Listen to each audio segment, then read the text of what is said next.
re-summarize that Harley's been an entrepreneur from the age of 17. He started his venture. Now he's the Chief Platform Officer at Shopify. We will hear more from him, and I would like to welcome Harley and thank Harley as well for coming over and making it happen. Thank you, Harley.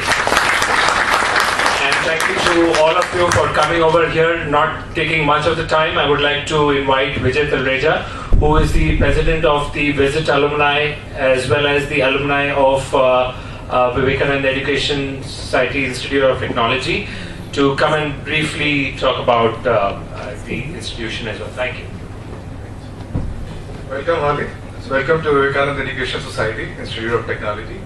On behalf of VEST and on behalf of TVEC, TVEC stands for the VEST Entrepreneurship Cell. I welcome all of you here. It's a privilege to have all the TIE members here and our students here. The whole idea of hosting this session here was obviously inspiration, and that's what we really look forward to, right, from Harley. Just to give you a brief background, VEST is one of the top 3 institutions in Mumbai, and TVEC is one of the best e-cells in Mumbai. We happen to do a lot of things here. One of the things that we do to nurture entrepreneurs out of VEST is to provide them a platform in VEST and then get people like Harley to come and inspire them. At VEST, we've got labs like we've got a big data lab which is set up with Cloudera. We've got an innovation lab with Accenture. We've got an instrumentation lab set up by Emerson's, which is a multinational giant. So we've got a huge infrastructure, as you've seen. Even the building is pretty huge that way. So we've got a big infrastructure. What alumni today would want to bring on the table is really nurturing the talent that we have here and also outside. So we kind of provide this platform, and we have some of our distinguished alumni also here today who've been actively participating. So welcome to you guys also, and thanks for all the contribution. It's not taking much time. I would hand it over to VC to start the session. Right? Thank you so much. And if you have any questions or you want to know more about our plans, invest it, and our entrepreneurship cell, do reach out to me. Thanks.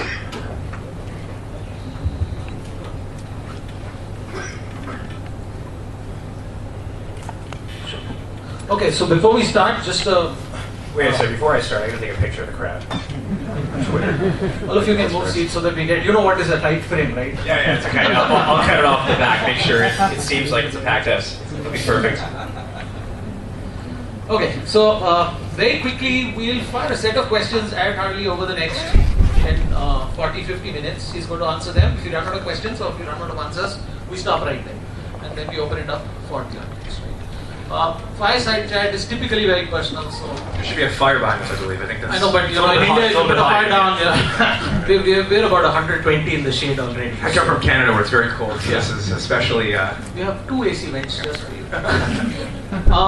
Very quickly, we're not just setting the tone of the chat. Right? This is not about Shopify. This is more about your journey as an entrepreneur, as I understand a stalker, and going on to become a Chief Product Officer. 2 questions. Again, there is some sensitivity in a fire chat. So he's going to say no comment, but I'll tell you what to preempt already. Shopify India plans and Shopify IPO. Right? Those are no-go subjects. So those we'll preempt. Yes, sir. Questions after we start. When you tell them not to say something, they're they going to usually ask anyway, that. So which is why we have no comment. Oh, I see. All right. No problem. Right. Let's start with Smoofer. Let's not start with Shopify. What was that about? And I notice every entrepreneur does one of these 3 things. It's either t-shirts, it's lemonades, or it's newspaper. Have you noticed? That I have. So I'm actually going to go back before Smoofer. Smoofer is what I started when I was in law school. But beyond that, I want to go back maybe to the time I was about 16 or 17 years old. I was born in Canada, but I grew up in Miami, in Florida, in the United States. And I grew up in a fairly middle-class family. We always had food on our table. We always had a roof over our head. We weren't rich or anything, but certainly we had all the bare necessities of life and a very loving family. And when I was 17 years old, I finished high school and wanted to go to university in Canada at a school called McGill, phenomenal school, McGill University. And about a month into school, my father, who was a stockbroker, this is 2000, so just around the time of the stock market about to crash, my father, who was a stockbroker, basically lost his whole business and had a very public bankruptcy. And so I got a phone call in September 2001, about a month into school, and it was my mom, and she said, look, we're broke, we have no money. You have to move down to Florida because we can't support you at university. And a little of it was me just being a punk or being a brat. Part of it was the fact that I liked French girls, and there's a lot of French girls in Montreal, and I decided I wanted to stay in Montreal. And so I told my mom, I said, you know, I'm staying here, I'll figure it out on my own, and basically, you know, leave me alone, and that was it. And so there I was, there was tuition that was due, I had to pay my dorm and my housing, my food, and I tried my hand at a couple different jobs. I sold vacations, I started DJing, which I still really like. Were you any good? Pardon me? I was actually pretty good. Yeah, I was pretty good. I recognized that DJing was really easy. All you have to kind of do is this a little bit and just make it look like you're doing a lot of work and get big headphones. And of course all the French girls come. And all the French girls like DJs, which is really perfect. So I tried DJing, I tried selling vacations, but I wasn't able to make any real money. At the time, one of my friends was on the student council of McGill University, had told me that McGill spent something like $25,000 per semester on promotional products. So, you know, your first day of school, you get a t-shirt, a bag, or a hat. Every university may have a bookstore where they sell products. And I thought, oh, that's interesting. You know, maybe I'll make some promotional products and t-shirts. I didn't really know what I was doing, but I went out and I bought myself a little screen printing machine for maybe $3,000, and I put it in my college apartment. And there I was, I had a screen printing machine, had no money, but I had this idea that maybe universities would start buying t-shirts from me. And I went to McGill and the other local universities, and I said, here I am, I have a t-shirt printer, give me business. And of course, every one of them said, no, who the hell are you, and why should we give you business? We're going to go with the big company. So what I did was I went back basically every day for a matter of 3 or 4 weeks, and I just tried to convince them over and over again. And then they issued an RFP, a request for proposal, for some new t-shirts. And again, this was probably December of 2001. And all these big companies lined up to get McGill's, to pitch McGill on a t-shirt order. And I actually went with printed t-shirts. I figured out what the logo was, and rather than going with a piece of paper or a catalog, I actually went with the printed t-shirts already made. So I sort of assumed that they were going to give it to me, even though it was probably a bad assumption. McGill actually liked that. They thought I was innovative, I was an entrepreneur, and they actually ended up giving me I think a $5,000 or $6,000 contract. And that one contract, when I was 17 years old, sort of changed my life. I decided at that point, all I want to do for the rest of my life is be an entrepreneur. I love the excitement, I love the strategy behind it. And I basically spent the next 3 years or 4 years at McGill as the worst student ever. I never went to class. I was doing an economics degree. I just sold t-shirts to universities, but I built a really nice company, and by the end of university, I was selling t-shirts to about 50 universities across Canada. I was one of the largest t-shirt providers in Canada. And so I was 21 years old, I had an economics degree, I was about to graduate, and I didn't really know what to do. I thought that this t-shirt business was good, but I had worried that there was no competitive advantage. There was no moat around the business, to the extent that anyone can sort of come and disrupt me, right? Any young guy can come and do what I did and win the business. And so I asked around. So my dad, who was a broker, had a lot of very successful clients, right? A lot of rich guys were investing with my dad. They all didn't like my dad because he had lost their money, but they all felt very sorry for me because, you know, they knew the story. And so I started calling my dad's friends and clients and kind of asking them for advice. And one of them had said, what do you think you can do right now that will make you a better entrepreneur long term? I said, I'm not really sure, but one thing that I noticed was I was spending a lot of money on lawyers. Lawyers for licensing, lawyers for my corporation and corporation documents, intellectual property deals that I was doing with the universities. And so I decided, maybe I'll go to law school because that could make me a better entrepreneur. And so I applied to universities across the US and Canada, and I got into this really interesting program, which was a joint law degree and an MBA. It was 3.5 years. It was fairly inexpensive because I got a scholarship. In 2005, I moved to Ottawa, Canada, the capital of Canada, and started law school. Unfortunately, that business that I had throughout undergrad completely tanked once I got to law school. The reason was in undergrad, if I were selling a university in British Columbia on the west coast of Canada, I would fly out there and sell them face to face. Because I felt that I looked like I was a student, they were a student, we had a connection. But in law school, I wasn't able to just, screw off to school. I had to be in class, otherwise I would fail. And so, plus they knew you were a lawyer. And they knew I was a lawyer, so they were skeptical. That's right, yeah, as most of us are around lawyers. So I decided that that business obviously wasn't going anywhere. If I wasn't there to sell in person, no one was giving me the deals. And that business really just went downhill. I didn't know anyone in Ottawa. I had no friends, I had no family when I moved to Ottawa. But I met a bunch of local entrepreneurs. And every Friday night we would meet in a coffee shop just to help each other share best practices or stories, I'd say. And one of those entrepreneurs was this brilliant programmer named Toby Lutke. And Toby had moved to Canada that year or the year before from Germany. He met a girl in Canada, and not many reasons to move to Canada. Meeting a girl was one of them. So he moved to Canada for this girl, and he was trying to sell snowboards online. And in 2005, there were sort of two ways to sell a snowboard online. One way was to spend $100,000 on some custom solution and pay some engineer to build you a custom online store. He didn't have the money, and I certainly didn't have that money. But at the bottom end of the spectrum, you had Amazon and eBay, which although were good marketplaces, they didn't allow you to build scalable business. Amazon owned the profit margin, Amazon owned the customer, Amazon owned the customer experience. And so neither of those solutions were very good, and he wanted to sell snowboards.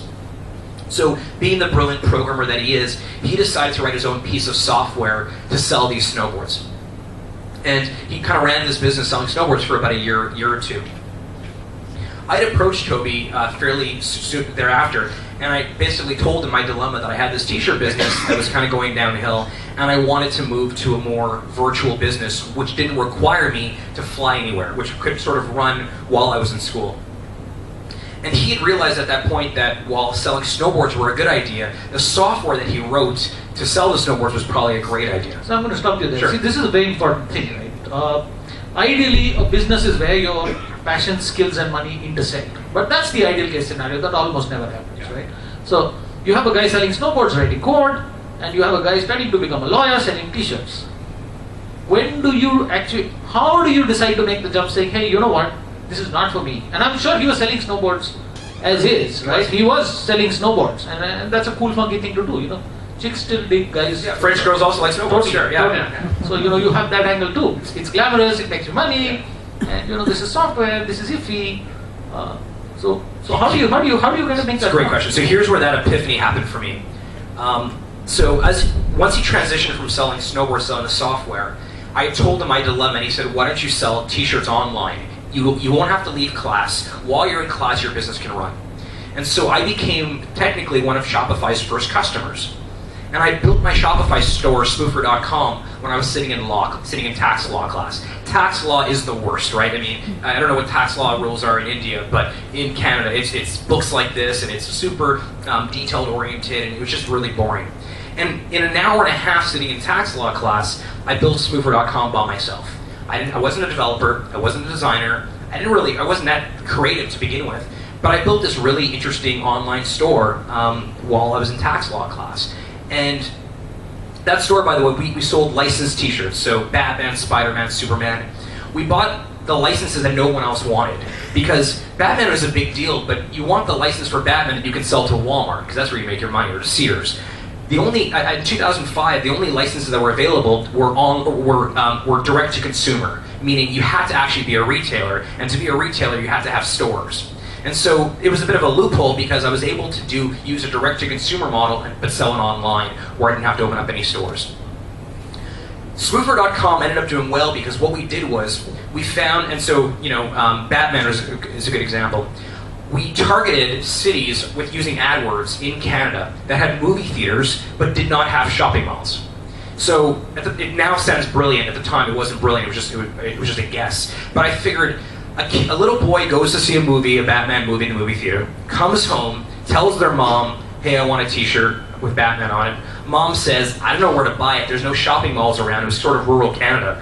Mom goes to Google and types in Batman t-shirt, and because I was targeting those AdWords in those particular areas, Smoofer.com came up first. And I basically spent the next 2 years building Smoofer, finishing law school, doing my MBA.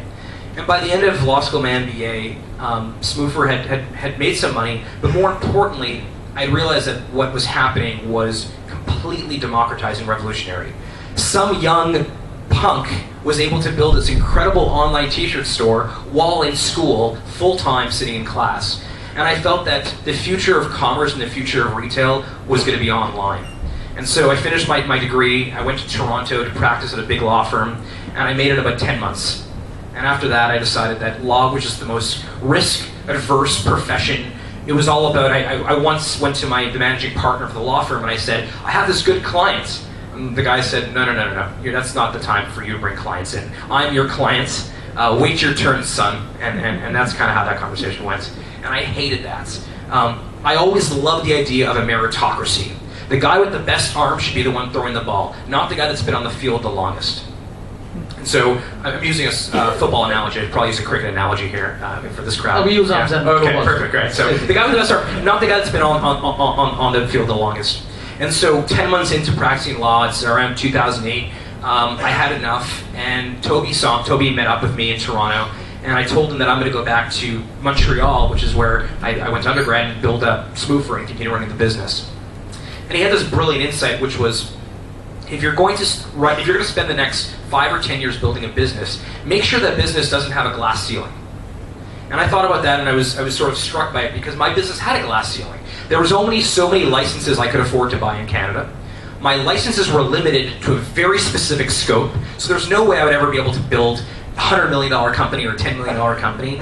And I thought he was right. If I'm going to spend all my time and all my effort to build something, it should be able to be a $1 billion plus company. No, but that's easier said than done. So it's very easy to for the person sitting on the other side of the table to make these statements. But I want to rewind this a little bit. You've just had a I wouldn't say tough childhood, but you've been through your share of trouble. Yeah. You've gone to law school to get professionally qualified. You have a business which is kind of running. No, it's not. There's nothing really wrong with your life. Why bother? It's because, I needed a bit of a push, and one of the reasons that I love things like TIE and I love these entrepreneurial organizations, I love the idea of small business getting together and sharing practices, because I feel like the community is the one that kicks each other to go further, and that's what Toby did for me. He made me realize that, okay, here you are, you're 24 years old, you're a lawyer, you have this business. Do you want to do something good, or do you want to do something great? And that, coupled with the fact that what he had built, which was the early iteration of Shopify, I felt can allow people all over the world to become entrepreneurs and really can democratize business. I was inspired by that. And so in 2009, I moved to Ottawa. I moved back from Toronto to Ottawa. I joined Toby. At the time, there were about 5 or 6 engineers, Toby and 5 engineers. And I became the first business guy at Shopify, and that's how I got there. But was this decision taken, you have these moments of epiphany, but was this taken over a period of time, or you said, what, I'm just... No, it was taken over a period of time. I also had a girlfriend at the time who is now my wife, who thought this was the stupidest idea she'd ever heard, ever. Here I was... What was your mother thinking? My mother... it's important to us. In India... My mother was disappointed, because here I became a lawyer, which is every Jewish mother's dream, maybe Indian mother's dream too, right? Same thing, yeah. So I mean, my Jewish parents, I think, are very similar to Indian parents in that way. They play a very big role in your life, and they feel they know what's best. And so my mom and dad thought that I was stupid for, here you have this great degree, you can make all this money, and maybe starting salary was, under $100,000. It was a good salary. But more importantly, my parents liked the idea that I had job security. And I really never cared about job security. It didn't dawn on me that I needed job security. Now, obviously, my parents are sort of happy that I made this decision, because Shopify has grown so much. But it was my girlfriend at the time, my wife at the time, who basically said, okay, if we're going to do this, let's do this. She moved to Ottawa with me, and I told her basically to give me 1 year and figure out whether or not this is something I can do the rest of my life. And so we moved to Ottawa, and we started building Shopify from 5 people to what is today 500 people. And were you the man with the plan? I mean, did you guys know what you were doing at that point of time? Because typically businesses that become really big, really fast, don't really end up starting with a plan, right? What happened to the snowboard business? I'm very interested. Yeah, so snowboard business, I'm still today, it's called Snow Devil. So Smoofer's still up, Snow Devil is still up. We just use those as example sites, but we no longer sell those products. We're too busy with Shopify. But no, there wasn't a plan. In fact, there was tons of mistakes made. Our initial revenue model was this. We were taking a 4% transaction fee on every transaction. So if you want to build a store on Shopify, you gave us 4% transaction fees. Here's the problem with that. Most people don't sell very much at the beginning, so we got no money from those people. Then, once you start selling a lot, you don't want to give away 4%. So we were terrible for the early guys and terrible for the big guys. And so pretty soon thereafter, we transitioned to a software as a service recurring subscription model where we take 818 rupees per month. But we had no plan. There wasn't a business plan. No one was giving us money. Hiring was very difficult because we couldn't afford to pay big salaries. And more importantly, who the hell were we? We were a bunch of hackers and hustlers from Ottawa, Canada, trying to change commerce around the world. And the first few years were really, really tough. So I'll come to Canada in a bit, but what do you think entrepreneurship has changed from? I mean, we know this phase of entrepreneurship, but let's face it, 30 or 40 years ago, your dad needed to be an entrepreneur for you to be an entrepreneur. And ironic as it may seem, but now you have kids that are out of garages building cool stuff that the rest of the world loves, right? I actually think, my grandfather was way more suited for entrepreneurship than my father was. My grandfather was an egg farmer in Canada. He was Hungarian in the Hungarian Revolution, 1956. Canada had led 40,000 Hungarians come in to escape persecution in Hungary. And so he came to Canada in 1956, didn't have any money. My father was all of 4 or 5 years old at the time, and he started selling eggs. And my grandfather's, got to know his customers. He knew the birthdays of his customers. He knew his product well. He became passionate about eggs. My dad, who was a stockbroker, didn't really care so much about the stockbroker business. It was just business to him. And in many ways, I actually feel like some entrepreneurs today are far more similar to their grandfathers or great-grandparents than to their parents. My dad always wanted to become a lawyer or an MBA, but he didn't have the opportunity to. My grandfather actually cared about what he was selling. He was passionate about the egg business. He was passionate about his customers. And so I actually think that today, entrepreneurs that are starting today are actually much more similar to entrepreneurs 50 years ago than to entrepreneurs 20 years ago. And what do you think has changed in the ecosystem? This is obviously a generational thing. Totally. I think today, so my grandfather had nothing to lose because he had no money and he had nothing else. And so he was willing to take very big risks. I think today, the cost of starting and the cost of failure is trending towards zero, right? So while my grandfather didn't have the opportunity to build a huge company like Shopify because he was just in Montreal, he was just an egg farmer, and I had that opportunity, in many ways, we both have something in common, which is that if I fail, no big deal, I'll just start it again. And for him, if he failed, no big deal because he has nothing to lose. But I think today, one of the reasons that we're seeing so much small business, so many new entrepreneurs, is because it's never been easier or less expensive to build a company. The problem is that there's so much competition. How many dating apps are there out there, right? We're talking about, there's probably a dating app for cats out there somewhere, right? Or who knows, There right? isn't an Indian dating app for 40 plus women, men looking for 18-year-old women. Right, exactly. That's the one thing. Or there's like Uber for cows or something, right? Or just something like, who knows? There's all these apps out there. So the problem is there's a lot more competition today. However, what I love about it is that today, it doesn't make a difference who your father is, or what your last name is. Today, I believe the competitive advantage is creativity. And so, if you got a rich father, it doesn't mean you're going to be successful. Because if I'm more creative than you are, and I have a better idea, and I execute better, I'm going to beat you, even if your father's the prime minister. And I love that. So back to Shopify, you already made your first fatal mistake, which was not figuring out pricing. What was the other stuff? Hindsight is always perfect. You can always look back and the problem with so many mistakes. The problem with Legend is that it's mostly myth. So one or two mistakes that you're not exactly proud of. My biggest mistake was hubris or ego. I had this feeling that if I was going to hire people better, smarter than I was going to replace myself. And that was completely wrong. That was naive, ignorant, and that was completely based on insecurity. Today, I hire people that are like Brennan, who are much smarter than me, much more talented than I am. Everyone that works for me is better than I am. And what I'm seeing today actually is that A players hire A players. B players hire C players. And that was a huge mistake that I made, was that in the early days, I was worried about my own place in the company. I was worried about my own self-worth to the extent that I only hired people, or I was looking to hire people that were less than I was. And that was a huge mistake. That was probably mistake number 2 after pricing. I think the third thing was, I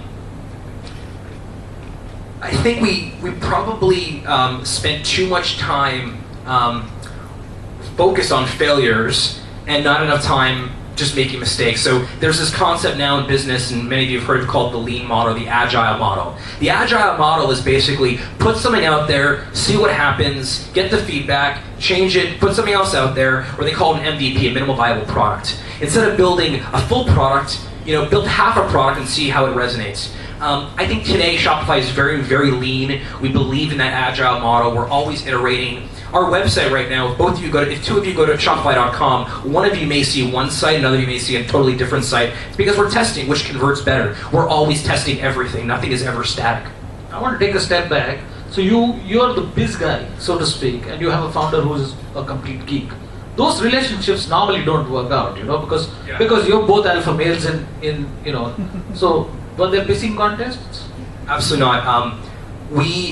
It's funny because the stuff that I didn't understand, which is the back-end code, the development, the infrastructure, that's what he loved. And the stuff that he loathed, like creating marketing teams or sales teams or business development teams, I loved, right? And so it became very clear that although we were total opposites, we actually were yin and yang, and that's been a huge part of our journey so far. He remains my mentor, one of my closest friends, but we are opposite people, and I think that maybe that's another, that's another mistake I probably made, was I mostly hired people that were just like me, right? We all do that. Yeah, we like ourselves so. Of course we do. We're wonderful, right? But honestly, once we start hiring people that are exactly the opposite of us, now we have a much more rich environment, a much more rich workforce, and so I think that was probably another mistake that and thank you for reminding me of another mistake that I made. So pivot has become a very sexy word right now. We've covered passion and skills. We also know, unfortunately, Indians are insular. We like to think we're global citizens, but we have our own little insularities. I know about that, by the way. Canada to us is Justin Bieber. Yeah. Oh God, that is the worst. It's ice hockey. Yeah. There's no one worse than Justin Bieber. I agree. It's ice hockey, and then it's the weather. And then we realize out of nowhere, there's $1 billion SaaS company being made, and it's very easy to draw parallels. Mumbai is not the Silicon Valley of India; it's Bangalore, right? But there are very large software companies being made out of here too. And then I think Hootsuite is also from Canada. So there was talk, and we used to do this 6 years ago. I think we've either given it up now or we're waiting for something else. Or Flipkart came along, but we used to say the next Google will come out of India. Right? How do you kind of balance this? Because now the global, the war for customers and talent is now global, right? It's not localized anymore. So there is an Indian company that's fighting for pretty much the same talent that you are going after, and Justin Bieber. These guys don't stack the odds in your favor. So Justin Bieber does nothing good for me or my country. Yeah. So how do you override that and you say, hey man, you know what? Well, if you think it's tough, imagine us in Canada. We actually have Silicon Valley that's a 4-hour flight away, right? It's not like you're trying, like your Silicon Valley is Bangalore. I actually have Silicon Valley that's 4 hours away. The first thing is, I think that we have to all stop trying to create new Silicon Valleys. There already is a Silicon Valley. Let's create a better Mumbai. Let's create a better Ottawa, a better Canada. So in the early days, it was difficult that we weren't in the sort of the epicenter of the tech world. Looking back, I think that was a huge competitive advantage for us. Number one, it's really freaking cold in Canada. Meaning, we spent a lot of time inside between between January and March. So I think from a focus perspective, we have this incredible advantage that we can focus really nicely there. That's one. The second piece is this. The average turnover of employees in Silicon Valley is about 18 months. You go to Facebook, and Google makes you an offer, maybe you go to Twitter, you go to the new Uber for Cats company that just launched, whatever it is. I can actually hold on to our team and people on our team for 3, 4, Brennan's been with me for almost 4 years now. Which means that I can invest so much more in their career development than anyone can in the Valley. So we have 5 full-time coaches, leadership coaches on staff at Shopify full-time. The reason is Brennan, went from being an intern to being, BD guy to running the entire business development team over the last couple of years. I think that gives me an advantage, and I think that advantage wouldn't exist in Silicon Valley. So my ability to get talent, incubate talent, and keep talent is huge. The second thing I would say is that there's a lot less, there's a lot less distraction there. Most people in the Valley sort of have attention deficit disorder a little bit, and there's always something new and something more exciting. If 10 people all start 10 mediocre companies, the world doesn't actually get any better. But if those 10 people all get together and start one incredible company, that could be amazing. And I feel like the opportunity for that exists more so in Canada than, say, in the Valley. But you mentioned Hootsuite. There's Ryan at Hootsuite. There's Mike McDermott at FreshBooks, another huge company in Canada. Radiant 6 just got sold to Salesforce for $200 million on the east coast of Canada. I think all of us collectively made a decision a couple of years ago. Let's stop trying to be Silicon Valley North or Silicon Valley West or let's just be Canada and let's make it a great place to build. There's one caveat to that, which is raising money. It is not easy to raise money at multiples of revenue and at the same cadence or velocity in Canada, or maybe in India, as it is in Silicon Valley. I mean, I read an article last night in Wired about Oculus Rift getting bought for $2 billion from Facebook, pre-revenue, pre-product, right? You don't really have those stories that happen there. Or WhatsApp, it's just, some of these numbers are mind-blowing, right? It's fun, Pinterest being a $5 billion valuation with no revenue. That's like a multiple revenue of infinity, basically, right? It's something kind of mind-blowing, and it's exciting in some ways, but we don't have that in Canada. Our venture capital scene in Canada is very limited. The size of the funds are much smaller, and we don't have we don't have the Google Ventures of the world, and we don't have the Facebook Ventures of the world either. So in 2010, when we figured out our business model, we were profitable, and we kind of began to think, okay, maybe we know what we're doing here. We decided we wanted to raise money. Because we're e-commerce, and because we've always believed we're a global company, we didn't go after a particular firm or a particular type of firm. We went after one particular investor who happened to be at Bessemer Venture Partners in New York City. His name is Jeremy Levine. Jeremy Levine did LinkedIn, he did Pinterest, he did diapers.com, which got bought by Amazon. We just felt that he was an iconic and a really smart VC. Bessemer had also, if any of you are in SaaS in the room, Bessemer wrote a white paper called The 10 Laws of SaaS Businesses. It is the best white paper I've ever read if you're running a SaaS business. That white paper provided us with the nomenclature that today we run our business with. Committed monthly recurring revenue, average revenue per user, customer lifetime value, all these things that today we use to run our business, that was in that white paper. And so we liked Jeremy, we liked his reputation, and Bessemer seemed to really understand the SaaS world. And so rather than kind of what they call spray and pray, where you contact 50 investors and hope one gets back to you, we contacted 1 or 2 or 3, it was 3 investors and said, we would like you to join our board and we'd like you to invest in our company. And our first round was $7 million in 2010, $15 million in 2011, and we raised $100 million 6 months ago in 2013. And I would say that was the only thing that may have been a little more difficult being in Canada was fundraising, and I think it's gotten much better. So, funny you should allude to Pinterest and Oculus Rift, because that kind of segues into my next question. So you're right. So what do you do with personally, professionally, and publicly when companies around you are, and I'm going to take words from you here, getting infinite multiples of non-existent earnings? So you have employees to answer to, suddenly shareholders are looking at you, your investors saying, hey, you know what? I missed the bus. I'm not sleeping right now because I don't have a photo filter app in my book. That's where mentors and advisors become very important. Look, I started my first company when I was 17 years old. It was 2001. This is my first rodeo. This is my first. I had t-shirt companies, I had DJ companies, but I've never built a company like Shopify before, right? So this is the first time I'm doing it. So the value of me having incredible mentors in my life, both mentors to Shopify, advisors to Shopify, but also personal mentors, right? People who have, I have a mentor who, he runs a funeral home, but this guy has the most incredible relationship with his wife and children. incredible. Every day he's home, he's got this just amazing vibe and great relationship with his family. I want to emulate what he has with his family. I have another mentor of mine who's a doctor who's got this incredible way of making sure that he's always floating on air. Even if he's stressed out, he always looks calm. I want to take that from him. So I've created both a corporate set of mentors, but also a personal set of mentors in my life. And when I'm curious or I'm worried about, how this whole Pinterest thing is going to affect the morale of our team or the morale of the industry, I often will go to my mentors and say, what do you think about this? And every one of them said the same thing. We've seen this before. Just, you have Shopify as a real business with real revenue and real customers. You are in a great position. You will not, you have a really good shot here. Webvan, Pets.com. I mean, I can name a list of companies that were valued on eyeballs, right? Remember eyeballs? That's what Yahoo was initially valued on. That's what Pets.com was initially valued on. No one was buying anything, but they were actually providing a valuation based on eyeballs. And so, when I first started seeing this, I'm not saying we're in a bubble, maybe we are, maybe we're not, but when I started to see these massive valuations, I went to these mentors and I asked them what they thought, and they said, look, we see this every 10 or 15 years, you get this massive spike, and then it sort of comes down, normalizes again, and that sort of helped keep me attached to reality, right? Yeah. What has changed from your t-shirt business? How have your mantras changed?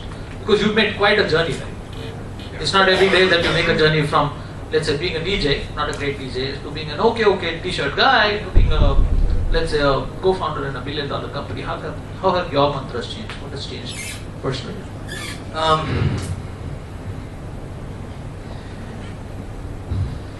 I still like to hustle. Hustle is still an important part of my life. And, I know there's a question you're going to ask about my life mantra. I started using this term hustle a couple years ago in hashtags on Twitter, now maybe on Facebook I use it as well. All hustle means to me is do things, tell people. Don't ask for permission, ask for forgiveness. Don't wait in line, find a shortcut into the front of the line.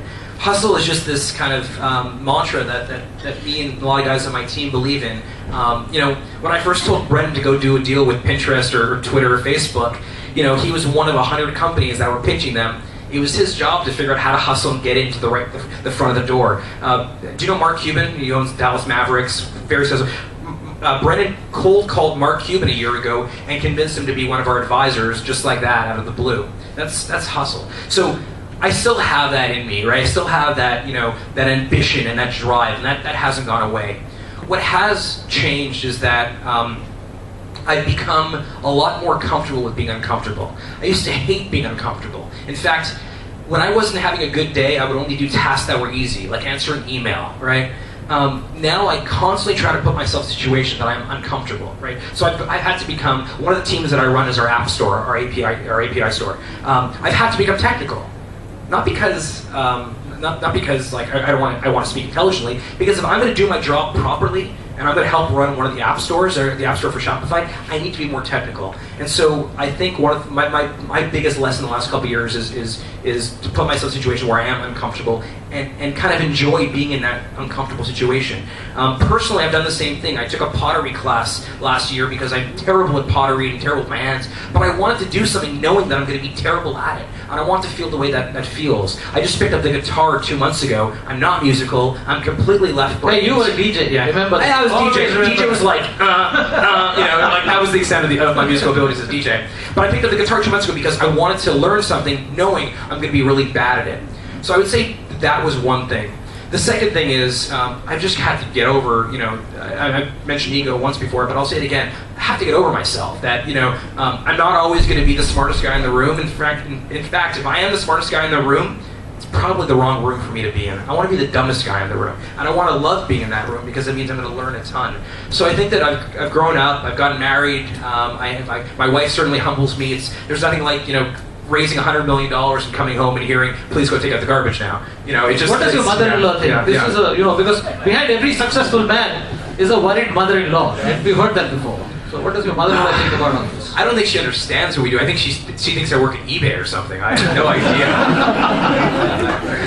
It's tough to explain it, right? I mean, you guys understand it because you guys are in tech and you guys are entrepreneurs and engineers, but she's a 65-year-old Jewish lady who just doesn't get it, and so I think she's proud of me because her daughter's happy, but I don't think she actually understands what I do. Slightly stepping back question. Some people have leveled an allegation against SaaS, and we were discussing this also. So, everybody's trying to solve a first world problem. Some of these problems don't exist. Airbnb for pets is not really a problem. If someone creates Airbnb for pets after this, it's going to be hilarious in this room. I think somebody's already done it, raised money and put an app on it. Already, yeah. The 40-year-old man looking for the 18, that bit hasn't been done yet. Okay, right. And believe me, I've looked. The point. I hope your wife's not watching this. My wife and my mother-in-law are very far from social media. Okay, good. You can say anything right now. I'm Tamil Brahmin. You don't know what. I mean, it's like, I don't know, it's last century's Jews. Okay, right. Anyway, back to topic. I'm going to have to Wikipedia that when I get off the stage. People accuse software of eating other people's lunches. I just want to question the quality of that lunch. So it might be economical, it might be scalable, but is it really nutritious? And is software really solving a genuine problem? And there are lots of them out there. So, some software companies are eating the world. Others are just noise. I think what software allows you to do is, it allows you to build scalable businesses that affect a billion people or billions of people. I had lunch today at our hotel with 12 Shopify merchants. And every one of them sold, one is called yellowfashions.in. One of them was actually an alumni here. What's that? Yeah, No Nasties, which is an alumni from here who's selling organically made t-shirts. These people, these entrepreneurs, if they wanted to do what they're doing right now, 15 years ago, they would have had to take out a huge amount of money or borrow money or get some funding. They would have had to open up a retail store. And they would have had to basically spend a few years and a lot of money figuring out whether or not that business was viable. Today, for 800 rupees, they can go on Shopify, try it out, see if there's a market for it. If there is, they can scale. If there isn't, they can pivot. So I think there is the potential for software to do some incredible things. Do we need another Airbnb for pets? I'm not really sure, right? Maybe there are pets dying and Airbnb for pets will save these pets. I'm not really sure. I think that's when you hear this term software is eating the world, if you look at, Blockbuster, not a software company, Netflix, software company, Netflix has totally disrupted Blockbuster.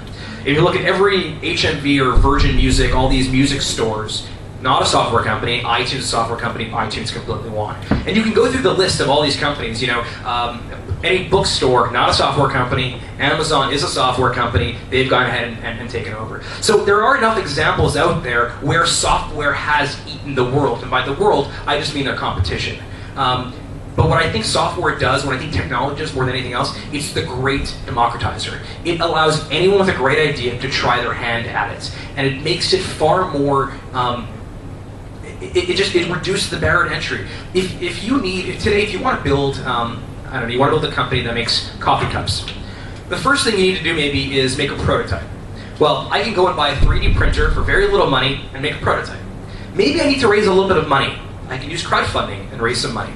Maybe I need to sell it, and I can't afford to open up a retail store. Well, I can use Shopify. Maybe I need to fulfill it. Nice one. Exactly. Thank you. Maybe I need to fulfill it, for example, or do customer service. All these sort of things, every one of those pillars, the requirements of starting a retail business or any business, every pillar has been democratized, and all those pieces have been technology companies. So I'm going to throw the ball 5 years down. Where do you think all this is going to end? What do you think the result of this democracy is? Is it going to be anarchy? Everybody setting up a store on there. So is it going to be a bazaar? Is it going to be a cathedral? Is it going to be something in between? Cathedral, for cats. Cathedral for cats. Cathedral for cats, yeah. So I'm biased, of course, but I actually believe the future of commerce and the future of retail belongs to small businesses. I don't believe the future of retail belongs to Walmart or even necessarily Amazon. I think the future of retail belongs to small businesses. For the first time in many years, someone who makes a product, a t-shirt, can get into the hands of consumers using the internet. The internet gives you this distribution all over the world that what didn't exist. And so I think in the future, if I want to buy a pair of shoes, I can buy from the guy making the shoes. And I want to buy a t-shirt, I'm going to buy from the guy directly making the t-shirt. I'm not going to go to some big department store. Now that may be a generational thing, right? For example, my mom loves going into a store, touching the fabric, right? But once she buys one item, she's happy to buy it again and again online because she knows it fits. So she likes sort of online and offline. My grandmother only wants to do offline. She doesn't want it. The internet for her is a strange thing, and she's not interested. I only want to buy online.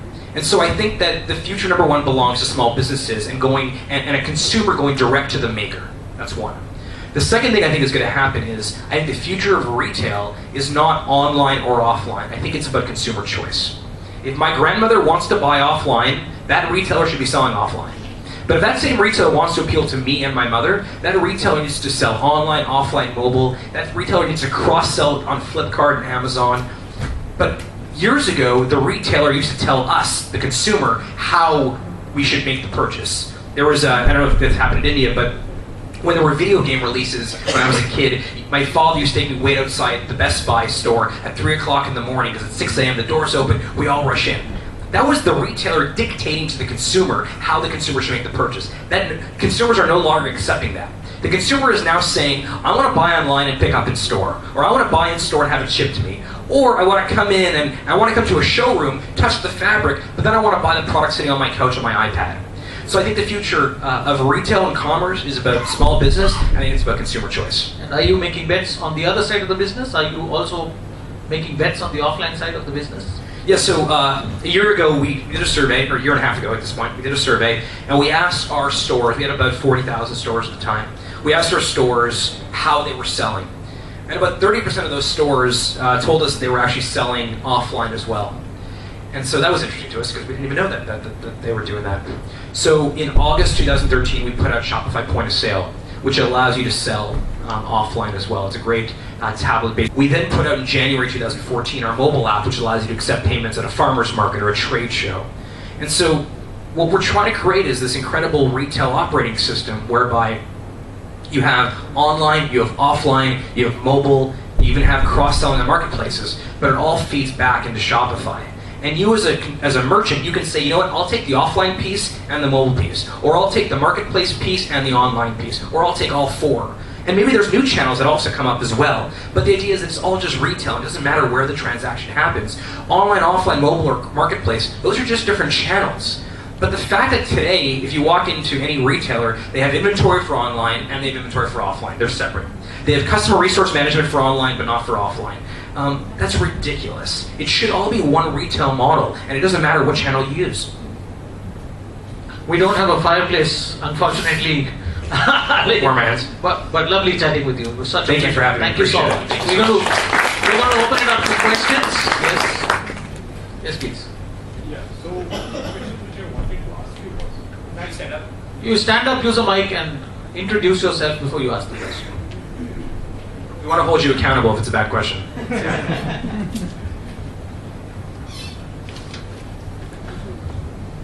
Hi. So my name is Abhishek. I'm the co-founder of Qbeka. Now we are an online. You can plug your startup shamelessly. #hustle. Oh, awesome. By the way, I have tattoos for everyone in the room if you guys want. It's not a real tattoo, it's a fake tattoo, but I have it. Yeah. So you have an online publishing startup where we are trying to publish poems and stories. Poems, stories, and we also help colleges come out with their own magazines. So now one of the questions which I wanted to ask you was, as an Indian entrepreneur, what we usually observe is that the Silicon Valley entrepreneurs have a competitive advantage when it comes to A, technological background, B, the ecosystem around them. As you just rightly said, the mentorship part of it. Now, luckily we were shortlisted for TIE, so we have the backup which we require. I'm sure there are thousands of young guys who are not getting those things. So, do you think in the future maybe the US-based entrepreneurs, the VCs or the ecosystem people over there would be shifting to India and maybe trying to promote these things within? Yeah, it's not even the future, it's happening now. Bessemer has an office in New York, California, Israel, and India. And right, so it's already happening now. That's number one. So I think investors are actually coming here. Second thing I'd say in terms of access to talent or engineers, I think after UC Berkeley or after Stanford, the top schools that Google recruits from are in India, right? So you have talent already here. I think maybe one of the things that needs to happen more so here, maybe it's easier for us in Canada because we're only 30 million people, right? It's a pretty small country. Because we're so few of us, we actually help each other a lot. So Hootsuite calls us all the time. We call them to help each other because there's no one else to help each other, right? Maybe one of the things that has to happen here is more collaboration between you. One thing that Silicon Valley doesn't have is they're very competitive with each other. Don't be competitive with each other. Be collaborative with each other. If a great VC is coming to meet me in Ottawa, I send them to Toronto to go meet another friend of mine, right? Because that's the only way that's going to help, and that's the only way to create an ecosystem. The nice part about digital or technology companies is they're not always competitive with each other. Two brick and mortar stores sitting next to each other, they compete with each other. Two online stores sitting next to each other, they don't actually compete with each other. They maybe go after different markets or different demographics. Today we had lunch with all these entrepreneurs and everyone was giving out their secrets. I use Facebook for this. I use Twitter for this. I actually use marketplaces. I think you can be more collaborative, but I actually think the VCs are coming here. I think you probably have better talent here per capita than almost anywhere else in the world. I just think you need to sort of help one another, and if you have a great mentor and someone else needs one, share the wealth. Pay it forward is what I'm trying to say. And also, I think you alluded to it earlier in the chat, but this is probably a great point in history to actually create a global company in Iran, because the tools are available, right? The resources are available to you. It's not just the ecosystem, which will take time forming, but the tools are available to you right off the bat. So if you want to do something on a global scale, including Shopify, all these tools are available right on your desktop, right? There's no particular need for you to go and say, hey, you know what? Setting up a server used to be a big thing 10 years ago. It's a trivial thing now. AWS, right? It's like completely trivial now. It's nothing now. But the other thing I would say is that consumers of technology products are geographically agnostic. Do you know how many people think Shopify is based in Silicon Valley? What a joke! I mean, they actually think we're based in California. We're not. We're based in Canada. The reason is no one cares. They want a great product with a great value proposition, great support, great brand, great marketing. It doesn't matter where you're based. You can build the most incredible company from anywhere in the world. And in fact, I would say that if you're going to open up in Silicon Valley, good luck taking talent away from Facebook. Right? It's going to be more difficult. You probably can hold on to talent here and acquire talent much easier. Thanks for that. What did your mother want you to do? So I'm a chartered accountant and a lawyer. Okay. No, that wasn't the question. What does your mother want you to do? What you are wasn't the question. So I want to, my mom wants me to work in a big MNC or something. Yeah, okay.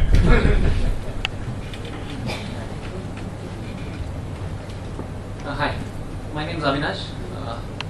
Correct me if I'm wrong. I see that your numbers are about 100,000 merchants globally. And you've already crossed 5,000 in the less than 6 months that you've been in India.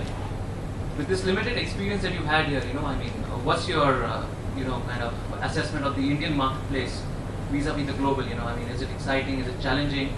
How different is it from your experience overseas? So I have customers in 150 countries. I travel to Canada, US, and India. That should tell you how excited I am about India.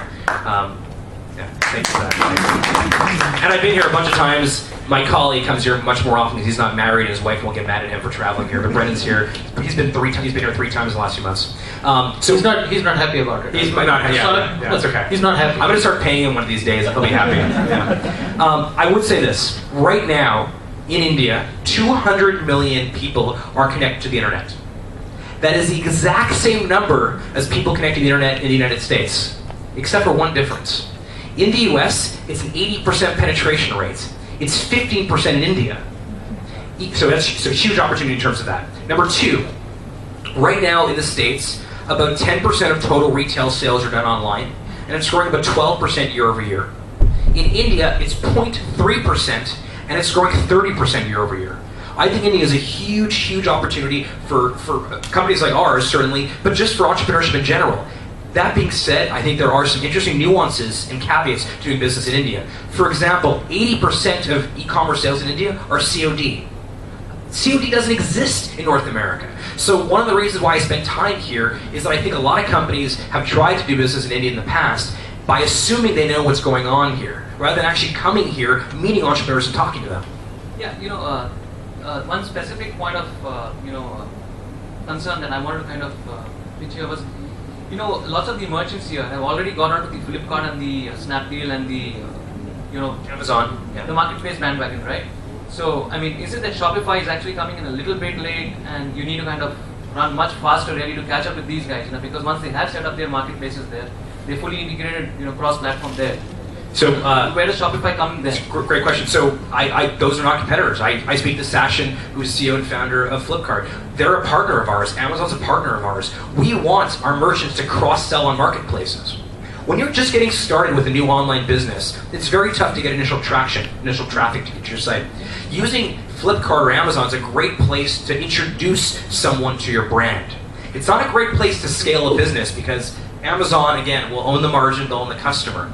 But we actually and we're doing it, we have an integration with Amazon, we're working on integration with Flipkart. We encourage our merchants to sell anywhere, whether it's online, offline, or at a marketplace. So we're not competitive at all. In fact, if you're number one for, coffee mugs on Flipkart, you're gonna do very well. But once you become number 500 on there, you're not really going to have the same sort of traction. So we don't look at them as competitive, we look at them as partners, and we're working with them right now. Plus, I think at 0.3% penetration and 30% CAGR, we've not scratched the surface of this thing. Not at all, right? We're miles away from what it can be. Someone yesterday told me that the internet here is in its infancy. And my response was, well, if the internet's in its infancy here, e-commerce is a newborn baby. Like, it was just born. And I know there was a period of time years ago where e-commerce was around a bit, but same thing with Webvan and what we saw in the US. I don't think the timing was right, the products weren't right, the mentality wasn't right. I think the next 5 years are going to be the most exciting 5 years of retail of the last 50 years. I believe that. Custom retail, people selling custom products, will do better on Shopify compared to Amazon? That's one question. And second is, people like Amazon and Flipkart, they're actually going to people who supply the material, giving them a back-end discount. Like, with this cost 100 rupees, you sell it at 90 rupees, we are going to give you $5 and it becomes 85. So they are like literally not making money and they're spoiling the market there. So what do you think is just the future of this? Can I just flip that for you? Sure. What is your customer persona? I think that's a more positive spin rather than. So what was the first question again? Custom products. Yeah, so just on the customer for 1 second. I believe, so personally, if I want to buy something with a UPC code on it, a universal barcode, so detergent, socks, soap, shampoo, I'll go to Amazon. Why? Because Amazon has economies of scale that have never been seen by any retailer in the history of the world. There's never been a retailer that has had bigger economies of scale ever before than Amazon. So anything with a UPC code, I'm going to go to Amazon.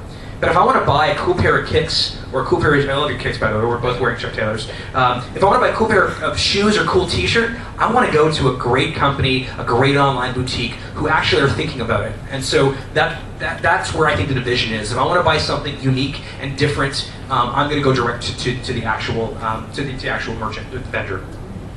In terms of your point on Amazon, you're right. It's very tough to make real money on Amazon, right? They don't need to give you a margin. They are the 600-pound gorilla in the room, and that's what they can do. That's why I believe Amazon's a great place to help launch your business, maybe get some early traction. But to build a scalable business, you have to have your own web store. And so grab that customer, send them a great package and a great experience, and then get them to come to your store afterwards. I think that's what it's going to look like. But in terms of who our merchants are, we have over 100,000 merchants. Most self-identify as small businesses.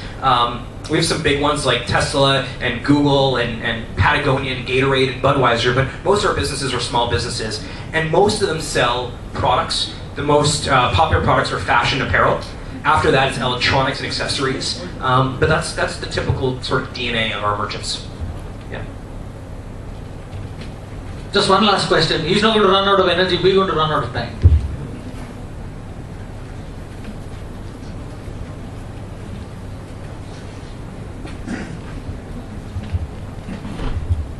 Hi, this is Swapnil here, and we are from Unsung India. It's an online travel portal. There's a lot of difference like bungalows, farmhouses. It's non-hotel kind of a weekend getaway portal. So my question is that we have a lot of weekend short getaways now with very different properties. So question is, as a startup, we are largely fishing out the customers who are looking online. So, as a startup, what is the best strategy for the marketing? Because we want to be largely present on the internet, but at the same time, it's like a catch-22 situation. We don't want to spend in too much of marketing on paid ads and paid, SEO or paid social stuff. At the same time, we want a large presence. So how does this, help in the startup? It's funny. I've had this question asked more in the last, couple of weeks than I've had the last couple of years. It's interesting because most people, if you have a brick and mortar store and you sell terrible products at terrible prices, but you're in the most populated area in the best mall in India, you're going to get foot traffic, right? That doesn't happen online. There's no online foot traffic. You could say, well, there's SEO. Yeah, there's SEO, but there's really no, you're not going to have that many people come to you organically. You may have a little bit. So I think that people that are moving from brick and mortar businesses to what we call brick and click or just pure click plays need to understand that the money that they're not spending on overhead and on their HR, on the payroll, they need to put into marketing. That being said, most of us don't have money when we start. None of us, in fact, no one has money when they're starting the business, right? I want to go back to the $3,000 screen printing box that you won.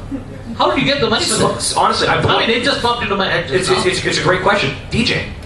Dude, you weren't a great DJ. I wasn't very good. DJs don't get paid. I saved $3,000 over an 8-month period DJing every Saturday night. I wasn't a good DJ, and I didn't have the big hair or the sexy look, but so I DJed so I can actually afford that screen printing machine.